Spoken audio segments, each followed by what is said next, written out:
Hi folks, Matt Easton here of Schola Gladiatoria. So my regular viewers will know me as a historical fencing instructor and researcher on history and antique arms and armour and things like this on the wall behind me. But because I realised that this video might reach a lot more people than my regular viewers and my normal subscribers, because I'm talking about the subject of Star Wars, and of course this has a very mass appeal. And I have been asked by many of my viewers over a very long period of time, basically since I started putting videos up, to talk about my views on lightsabers. And lightsabers get mentioned a lot in the comments underneath my videos, even when I'm talking about purely historical things. What I'm not going to do in this video is go straight into the subject of talking about my views on how lightsabers might be used in reality.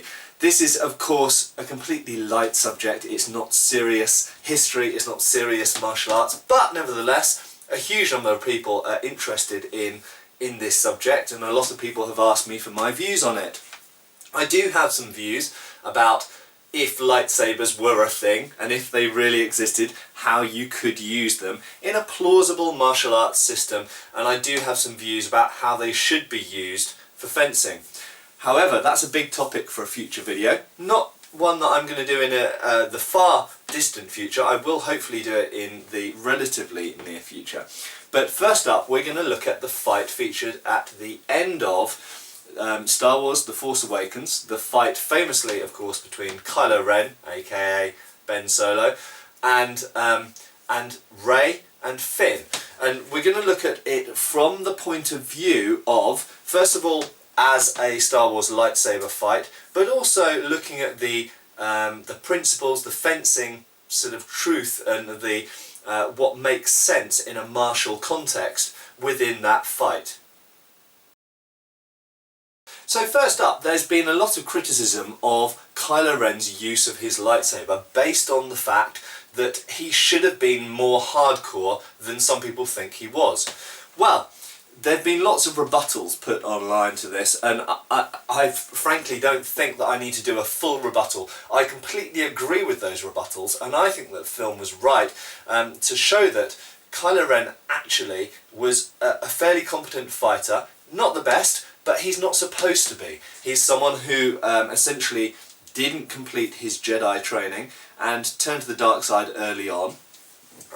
He hasn't had the level of training that the Jedi that we saw in the prequels would have had. He didn't go to a full developed Jedi Academy. You know, Luke was his teacher, apparently in the first stages, in his teenage years. But Luke himself wasn't an experienced teacher. Remember that Luke hadn't grown up. He came to the Force very late in life. He hadn't grown up as a youngling, as a child Padawan, going through the normal sort of school system that the Jedis had in the time of Anakin and before Anakin. So first up, Kylo Ren hadn't had this kind of schooling system, as indeed Luke hadn't had either, that the old Jedis had had. So he's not supposed to be as practiced necessarily in his swordsmanship as the old Jedi would have been. That's the first point to make. The second point to make is that he was grievously injured. He was shot by Chewbacca's Wookiee bowcaster. Now we know that because the context is set within the movie. We know that that bowcaster is an incredibly powerful weapon. If we put it into a real-world modern context, it's equivalent to a large caliber rifle, or perhaps something like a shotgun shooting slugs. And Kylo Ren took a shot to his abdomen, I think it's his abdomen, possibly his thigh, but anyway, a fairly vital part of his body. He took a shot and basically walked it off. Okay, now that is hardcore. Not only did he then walk it off, he went and then fought two people using a lightsaber. The next important point to make, of course, is that Rey is herself supposed to be powerful in the Force. She is supposed to be strong in the Force, as is Kylo Ren, as is Ben Solo. But he has just killed his father. Now we know from the novelisation of the story and other sources that he is supposed to have been profoundly affected by the death of his father immediately before this fight. He must have grown up, remember as well, he must have grown up with Chewbacca as well. He must have known Chewbacca pretty much his entire life up until the point at which he left Luke's training academy. And so he's killed his father. He knows that Chewbacca saw it, and we know from studying the way psychology and the way that people deal with crimes and deal with PTSD and things like this, that the fact of killing his father and it being witnessed by his father's best friend would have had a profound emotional effect on him. And in the novelisation it says that Kylo Ren is actually weakened by this. He's weakened by killing his father, and that makes a certain amount of sense. He's in emotional turmoil, and he's just been shot by his best friend's bowcaster. So not only is he walking off a very grievous injury, but he's also mentally, he's not in the place, he's not in the zone.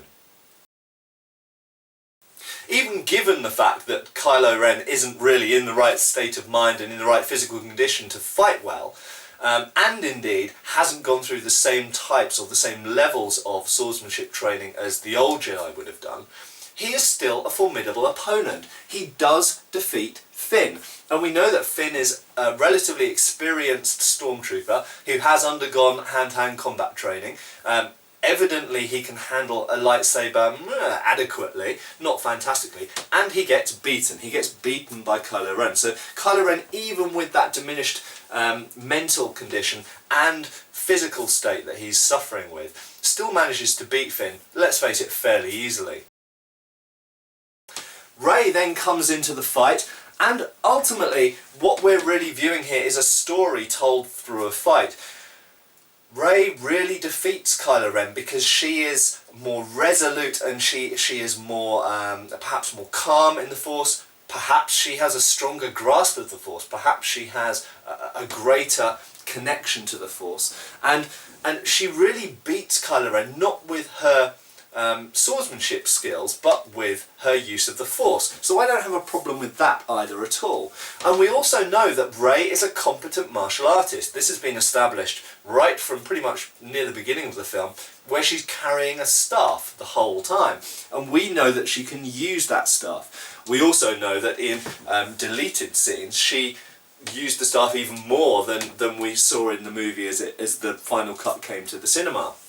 So we know that Rey is a competent user of that staff. And we also have some implication that Rey perhaps underwent some form of training in the Force before she was abandoned on Jakku.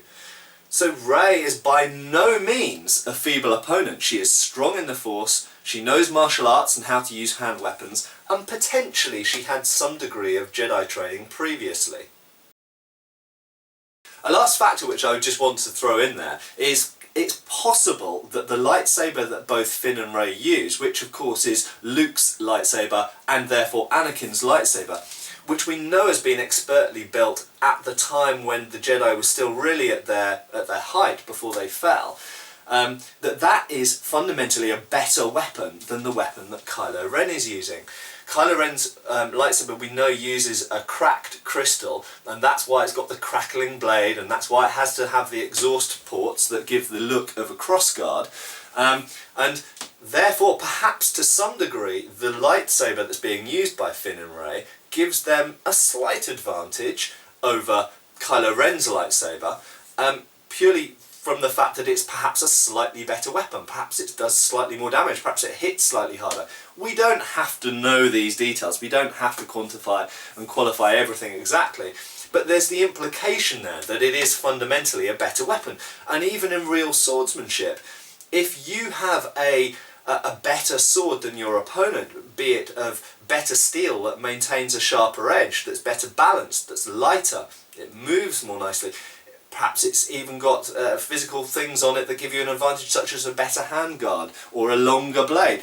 These things do make a slight difference. Yes, ultimately, skill is the fundamental deciding factor in a fight between two opponents with swords, but if those two people are of similar skill and one has a much better weapon than the other, then that will really make a big difference.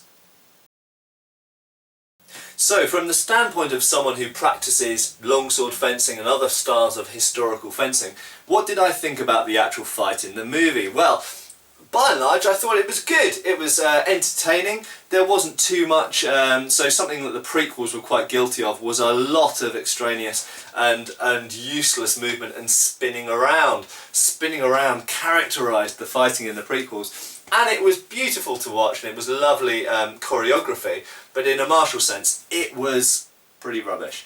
One of the basic rules of swordsmanship is you don't spin around, at least you don't spin around very often. You don't spin around all the time. That's kind of silly.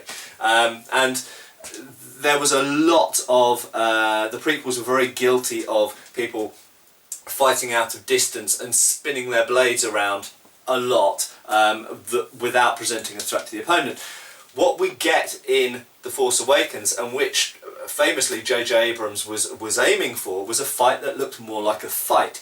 And I think they succeeded in this. There was even some close-in core-a-core to a degree where Kylo Ren comes in on Finn and actually uses the exhaust port crossguard to burn into Finn's shoulder.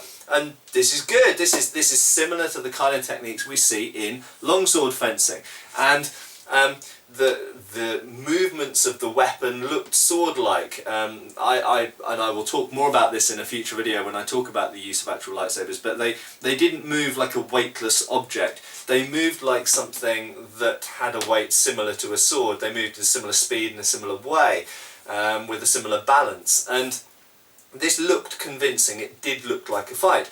And I have to say, from a personal point of view, I absolutely loved the detail of cutting through the trees. I've always thought, lightsaber, the big, as someone who's a massive sword fan, sword geek, sword collector, sword writer, studier, teacher, and I've spent, most of my life now with swords.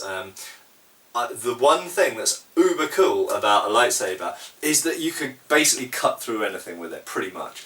And it's, it's whether it's plasma or laser or whatever, it's something that can bisect things. And the idea that a lightsaber you can just chop through trees, this, I think any of us as kids watching the Star Wars movies, and seeing, for example, in Bespin, where Vader's fighting Luke and he chops through these sort of pylon things that are sticking, metal pylons, it just chops straight through them. It's like, oh my god, that's so cool.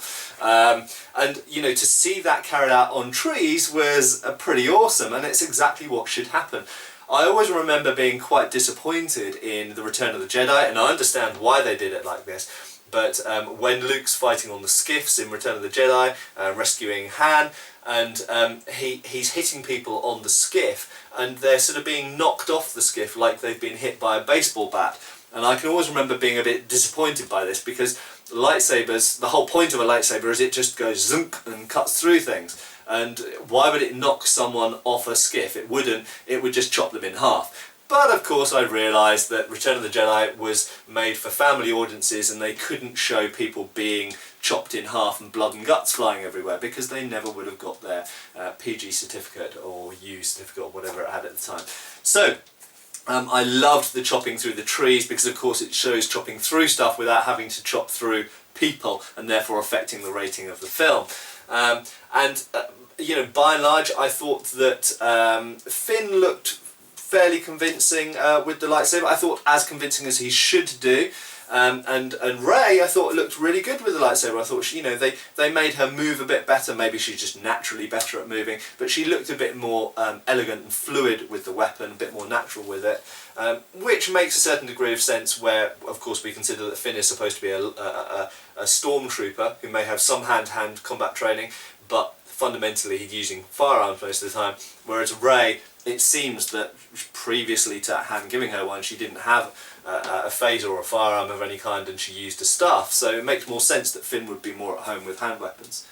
I liked the kind of aggressive, rampant way that Kylo Ren fought. It looked like a teenage kid who was angry, and this was obviously what they were going for in the film. And I feel sorry for Adam Driver in a way, because his portrayal of that character has come under quite a lot of criticism, I feel, especially from Star Wars fans. And I don't think that's fair, because that was what he was told to portray, and I think he portrayed it very well. But equally, we're looking at someone who's on the path, perhaps, to becoming a Vader-like character. It's not supposed to be a fully developed Sith Lord or Dark Force Lord at this point. He's on the path to that. He's still got the unbridled, the uncontrolled passion. And of course that makes him more susceptible to being turned back to the light side. But that's a question of the Star Wars story that I won't go into.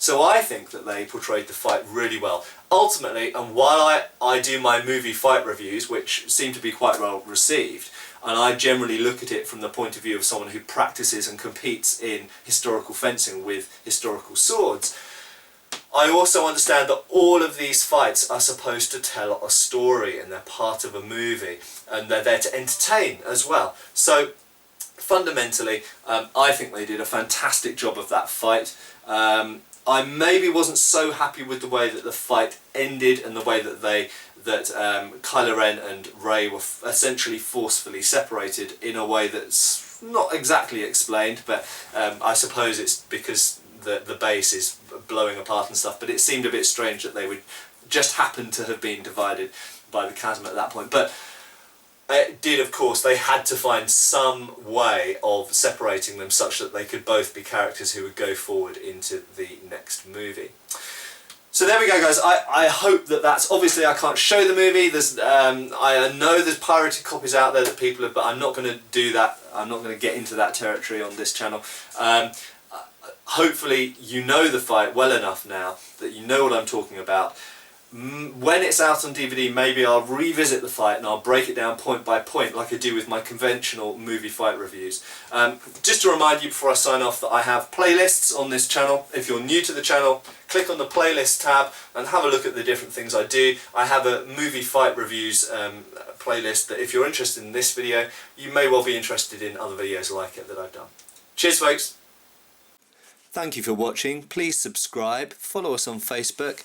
You can buy t-shirts through Spreadshirt, support us on Patreon, or follow us on Pinterest. Thank you.